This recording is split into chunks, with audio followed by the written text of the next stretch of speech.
alaykum hurmatli meni kanalimni kuzatib borayotganlar diqqatiga. Assalomu alaykum. Здравствуйте, дорогие мои подписчики, здравствуйте, мои зрители.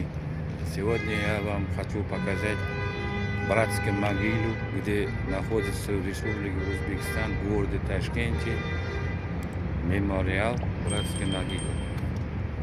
Сейчас мы с вами будем смотреть Toshkent shahrini, O'zbekiston Respublikasining Toshkent shahrida joylashgan Yakkasaroy tumanida joylashgan Bratskiy mogila memorialiga tashrif buyurdim.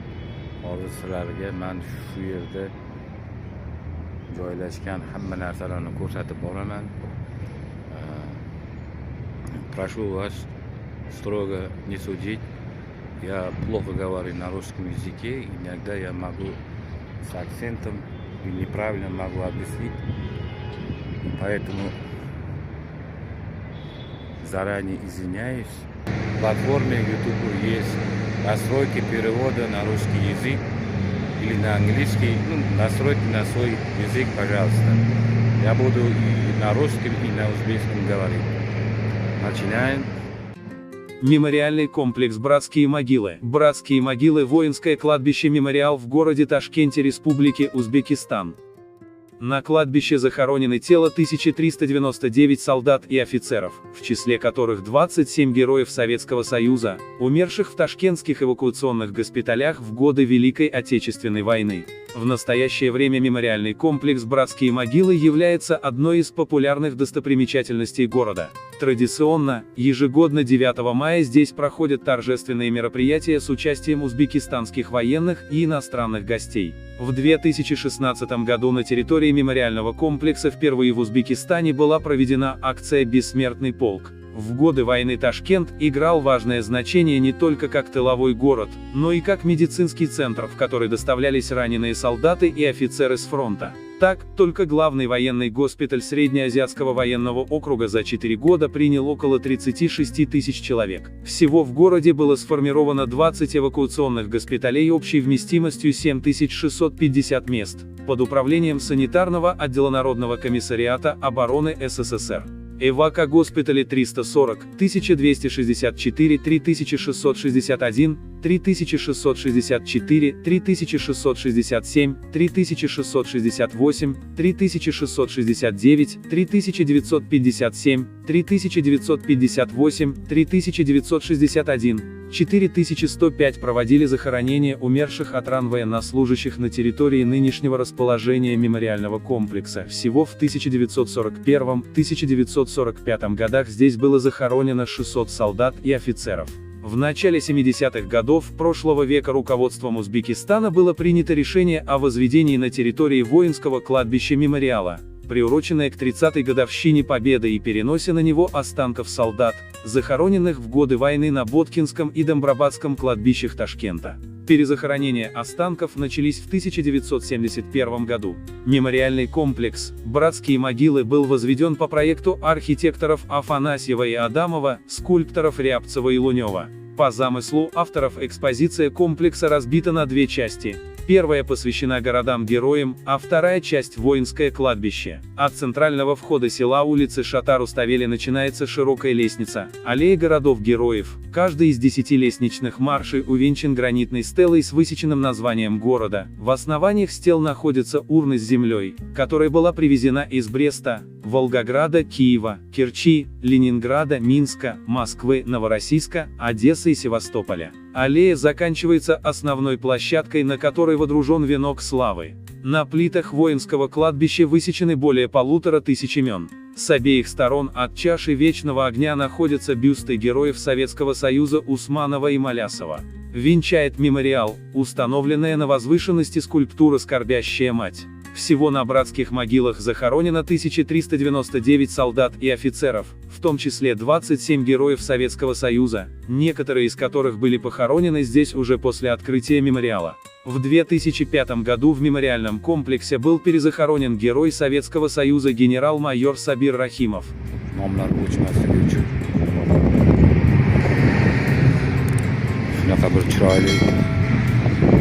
haykal qo'yilgan. Shu yerda kirib boriladi. Mana ulug' vatan urushda halok bo'lgan qahramonlarga. Pavshim geroyim Veliki Отечественной войны. Haqiqatdan ham ular qahramon bo'lishgan. Men o'z kanalimni ko'rib borayotgan bo'lsanglar kerak, asta-sekin bilan shu O'zbekistonda qahramonlikni ko'rsatgan bu otalarimizni, dodalarimizni asta-sekin qisqa bo'lsa ham ma'lumotlarni berib boryapman. Nasib qilsa yana ancha hali ko'p chiqaraman. Nafaqat ulug' vatan urushida va afg'on urushda ham halok bo'lgan akalarimiz, otalarimiz bor. Ular ham halok bo'lishgan. Ayrimlari qahramonlik ko'rsatishgan. Mana asta-sekin maydonchasiga kirib keldik bu yerda. Mana shu to'g'rida o'z farzandini urushdan kelishini poylayotgan motamsaron ona haykali. Mana bu haykal byusti Gvardiya-mayor Герой Советского Союза Viktor Malyasov 1917-yilda tug'ilgan, 1944-yilda qahramonlik ko'rsatib urushda vafot etgan. Sovet ittifoqi qahramoni mладший leytenant Jo'raxon Usmonov 1923-yilda tavallud topdi. 1945-yilda halok bo'lganlar. Bular to'g'risida ham hali ma'lumot yig'aman, albatta buni qo'yaman. Leytenant Bokatirov degan qahramonimiz. Leytenant tretьего ранга Морозов Dmitriy Yefremovich. Krasnoarmeец Xajaladze. Endi gruziyalik mana Krasnoarmeец Naumov Anatoliy Stepanovich Varashilskiy город. Leytenant Brunskiy Afanasiy Mixailovich.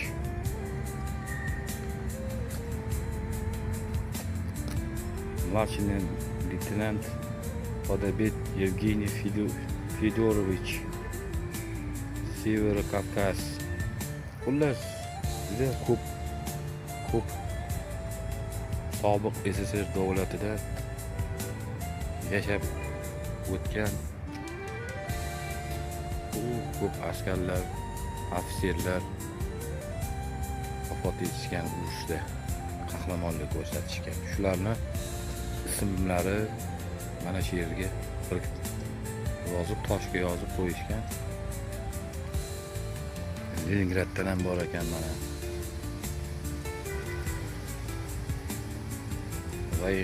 Военный фельдшер Viktorova Olga Petrovna ekan, Leningradlik ekan.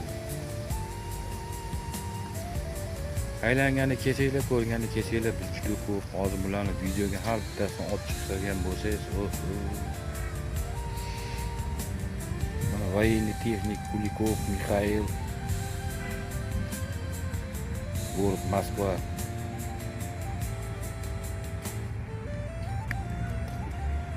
Bundan sonra bitti juda ko'p.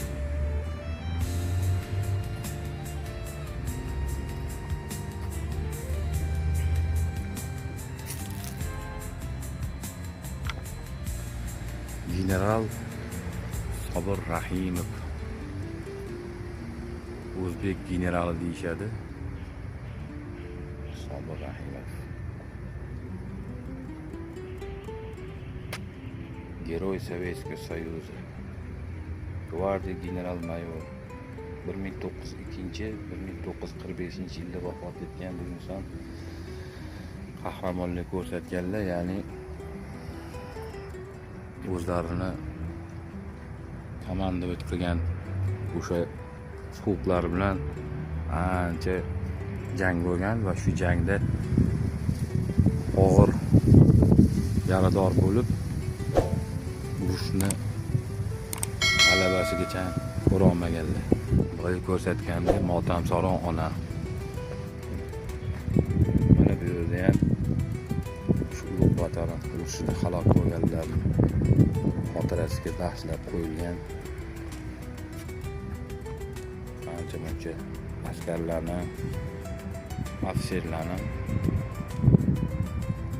nomlari yozilgan.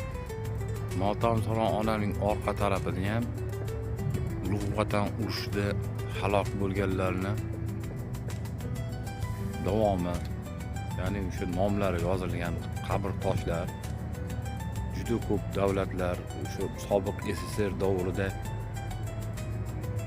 urushga chaqirilib, o'sha yerda xizmat qilib, jasorat ko'rsatib, qahramonlikni ko'rsatib vafot etgan, halok bo'lganlarning nomlari birma-bir yozilib, toshga yozib qo'yilgan.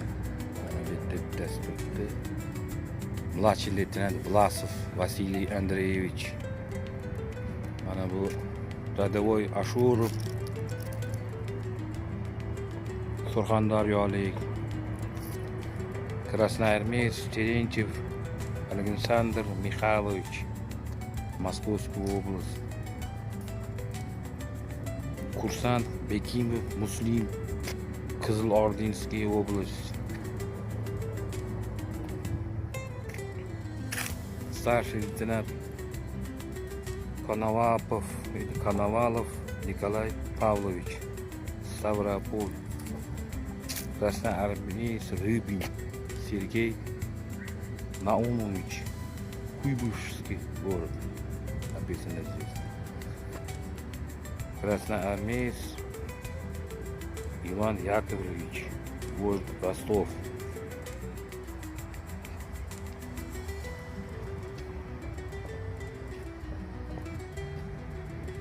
Mana bular esa bu yerda joylashgan haykallar. Bular urushdan keyin ham yashaganlar, yashab o'tishgan va urush paytida qahramonlik ko'rsatgan bizni birodarlarimiz, otaxonlarimiz, do'dalarimiz bo'ladi. Sovet ittifoqi qahramoni polkovnik Boboyev Botir Davronovich 1914-yil 1984-yil. Gvardiya polkovnik Giroy Sovetskoy Soyuzi Umarov Shodmon Umarovich 1918-yilda tug'ilib 1984-yilda vafot etgan. Matveyev Fyodor Ivanovich, polkovnik Giroy Sovetskoy Soyuzi 1923-yilda tug'ilib 1976-yilda vafot etgan ekanlar. Leytenant Giroy Sovetskoy Soyuzi Kovtun Pavel Maksimovich 1913-1980-yil. Polkovnik Giroy Sovetskoy Soyuzi Novik Vasiliy Korneyevich 1907-yilda tug'ilib 1981-yilda vafot etdi. Podpolkovnik Giroy Sovetskoy Soyuzi Zavrajnov Nikolay Nikolayevich. Sovet ittifoqi qahramoni Starshий leytenant Rzhevskiy Pavel Maksimovich 1908-yilda tug'ilib 1974-yilda vafot etgan ekanlar. Sovet ittifoqi qahramoni Ortinsky Nikolay Ignatovich Gvardiya polkovnik. Gvardiya mayor Giroy Sovetskoy Soyuzi Abzalov Rem Abzalovich. Buni bugungi inson haqida men video qilganman, kichkina qisqa ma'lumot video qilganman, buni ko'rgansizlar. Shu inson mana shu qahramonlar orasida haykallari turibdi mana. Va ancha yil O'zbekistonda yashaganlar, urushdan keyin ham ko'p uchrashuvlarda ham uchrashganlar, yoshlar bilan juda yaxshi inson bo'lgan degan hayot davrlarida. Gvardiya serjant Giroy Sovetskoy Soyuzi Koshilyov Mikhail Timofeyevich 1911-yilda tug'ilib 1979-yilda vafot etgan ekanlar. Starshina Giroy Sovetskoy Soyuzi Yufimov Ivan Stepanovich 1922-yilda tug'ilib, 1984-yilda vafot etgan. Gvardiya serjant, Герой Советского Союза Rudenko Konstantin Gerasimovich 1923-1985-yilda tug'ilgan. U vafot etgan. Gvardiya starший сержант, Герой Советского Союза Shibayev Mikhail Petrovich 1916-1985-yilda vafot etgan ekanlar. Gvardiya Freitar Герой Советского Союза Serdyukov Iosif Ilyich 1906-yilda tug'ilib, 1973-yilda vafot etganlar.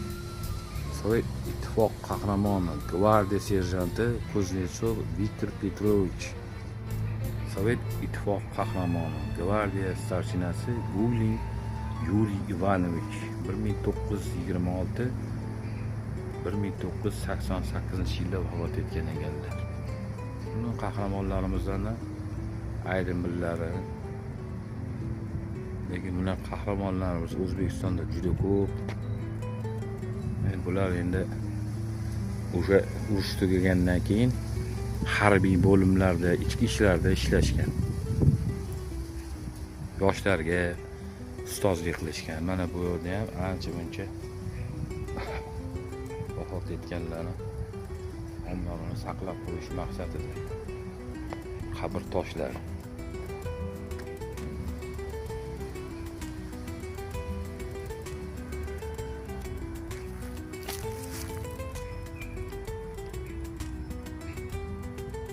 Полковник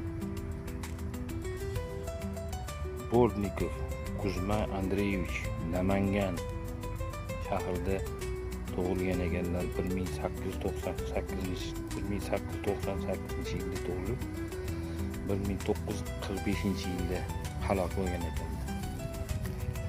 Endi halok bo'lganlar bular g'alabagacha yetib bormagan, g'alabani ko'rmay o'zlarini jasoratlarini ko'rsatib vafot etib ketishgan. Рядовой теперь Benish Mulayevich Chelyabinskda 1915-yilda tug'ilib, 1943-yilda urushda jangda vafot etgan qahramonlarcha. Ular mana bir ajoyib, bir shinam, chiroyli, bir yoz oylarida kelinsa betlarga juda bir manzarali joylarga joylashgan joy.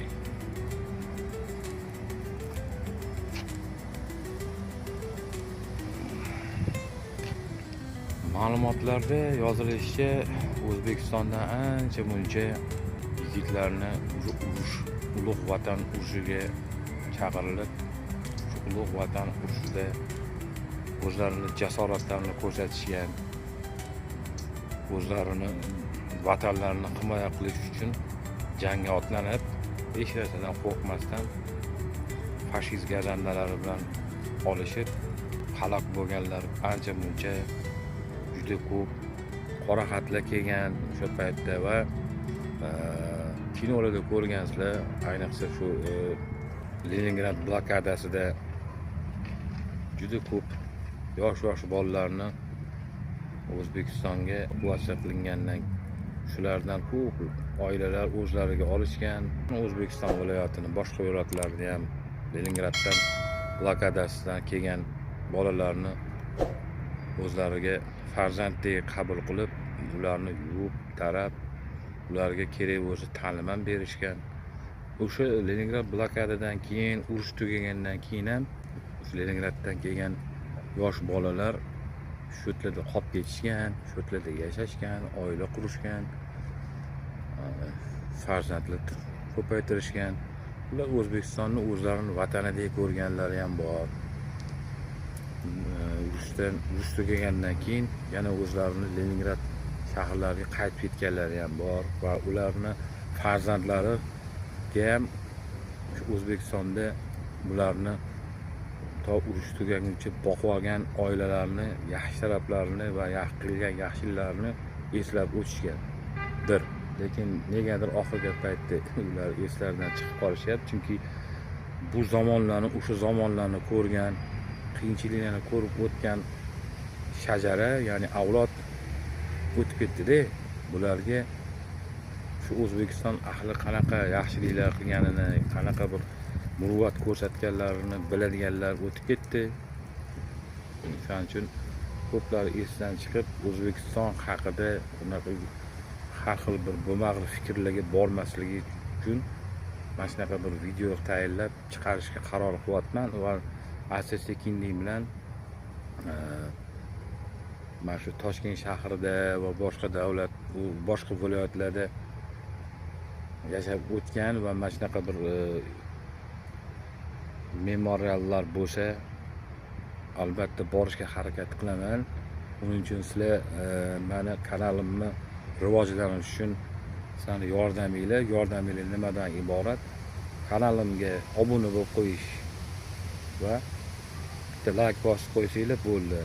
Bu eng men uchun juda katta bir yaxshi va men kanalimni rivojlanishiga juda bir katta hissa qo'shgan bo'lasizlar. Agar albatta sizlarga mana shu chiqarayotgan videolarim, olayotgan videolarimni agar sizlarga yoqqan bo'lsa, to'g'ri ozgina xato kamchiliklarim bo'lishi mumkin.